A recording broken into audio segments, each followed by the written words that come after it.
My name is Mike McNamara. I live at 35 Cherry Street in Burlington, and I come to this with a lot of different hats on. I've worked 30 years in Burlington, all in the public sector, at Burlington Housing Authority, Vermont Housing Finance Agency, and now with the federal government at HUD.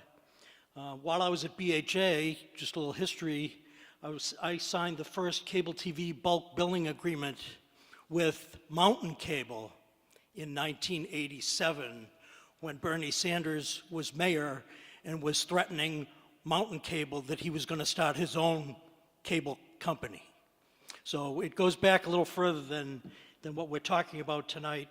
I've been a resident of Ward 3 for 5.5 years, and last winter, with the help of some great folks at Burlington Telecom, we finally got BT access to our building in downtown, a high-rise condo that they had not wired before that, and I'm proud to say I'm the first customer that signed up from my building.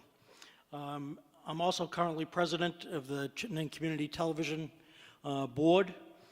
So I really come at this from 4 angles. I come at this as a BT customer, a Burlington taxpayer, a public access TV advocate, and a public servant keenly interested in community and economic development in Vermont. First, I want to thank Mayor Weinberger and the Burlington City Council for stewarding BT through the mess he and they inherited by negotiating and finalizing the Citibank lawsuit settlement. Without that, we would not have the breathing room to have this discussion tonight on BT's future direction. And I believe that future is actually linked with another entity that's emerging in Burlington right now. And I think it's really joined at the hip with the BTV Ignite initiative. And for people who don't know what BTV Ignite is, there was a meeting here on the 29th of October with representatives from US Ignite, which is the national organization, as well as some of the other high-speed telecoms around the country like Chattanooga and Cleveland and others. Just to read from something BTV Ignite has put out, BTV Ignite is dedicated to aligning Burlington's powerful gigabit infrastructure as a tool, testbed, and accelerator for economic, educational, and community benefit.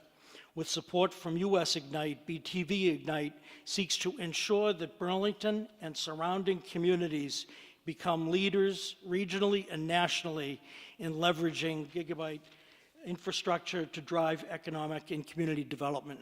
And I won't go much further on this except to say one of the strengths they indicate that is key to them getting what they want to get done accomplished is under their community strengths, where they say speed. BTV Ignite leverages Burlington's existing infrastructure, able to provide symmetric connection speeds 100 times faster than the national average. Burlington Telecom provides that network. Now, my fear here is if this entity, Burlington Telecom, is to be sold on the open market to someone who, maybe sticks with it for a while, but ultimately sells to Comcast, that's the death knell of BTV Ignite. So I know the mayor is behind BTV Ignite. I came to the meeting, Champlain College was here, there were all kinds of folks here who were praising what BTV Ignite is going to accomplish. And all I can say is that is linked to what the decision is on Burlington Telecom. I agree with Bill Keogh. I think at the very least, there has to be some form of local control, some form of accountability to the local community in this deal. And in any case, there has to be a right of first refusal for the city of Burlington should this be sold after the initial purchase. I would just say that, in my opinion, I've been studying for a while what's been going on in Chattanooga and some of the other places with high-speed internet. And I think we have a really unique opportunity here.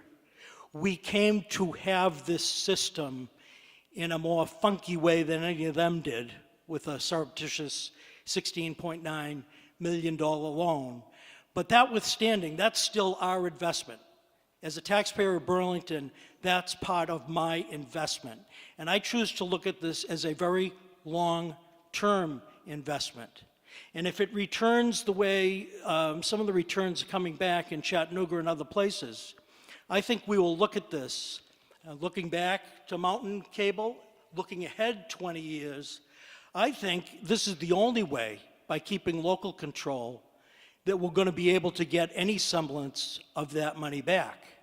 And I think we can get it back over time by making BTV Ignite successful, by preserving BT as an entity that has public control of some kind. I'll stop right there. Great. And I want to thank the committee for having this hearing tonight. I was kind of busy on the last one on the Friday night, so thank you. Thank you.